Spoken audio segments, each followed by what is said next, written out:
तालुक्याच्या आलेगावमध्ये ट्रॅक्टर विहिरीत पडून अपघात घडलेला आहे आणि ट्रॅक्टर विहिरीत पडल्यानं 8 जण बुडाल्याची भीती सुद्धा व्यक्त केली जाते आहे। नांदेड पोलीस घटनास्थळी दाखल झालेले आहेत। बचाव कार्य सध्या सुरू आहे। नांदेडमध्ये ट्रॅक्टर विहिरीत पडला, यामध्ये 8 जण बुडाले। सध्या पोलिसांकडून या घटनेचा अधिकचा तपास सुरू आहे। बचाव कार्य सुरू असल्याचं बघायला मिळते। दृश्य आपण बघू शकतोय। नांदेडमधली ही दृश्य, ट्रॅक्टर विहिरीत पडला, ज्यामध्ये 8 जण बुडाल्याची शक्यता व्यक्त केली जाते। आणि या संदर्भात अधिकची माहिती जाणून घेऊयात। आमचे प्रतिनिधी राजीव गिरी सध्या आपल्या सोबत आहेत।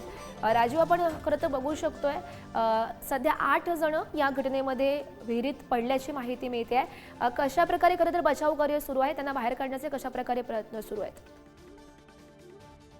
प्रकार जो आहे तो नांदेड लगतच्या आलेगाव गावाजवळचा प्रकार आहे।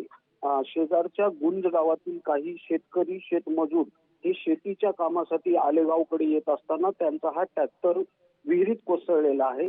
त्यापैकी 3 जणे विहिरीच्या बाहेर सुखरूप आलेले आहेत, मात्र 8 जण अजूनही विहिरीत बुडालेल्या अवस्थेत आहेत आणि त्यांचा शोध घेण्यासाठी आता बचाव कार्य सुरू झालेलं आहे।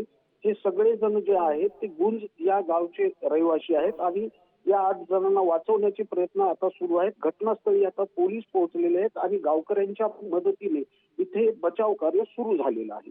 गौरी, नक्कीच राजीव, या घटनेकडे, या बचाव कार्याकडे असंच लक्ष ठेवून राहा।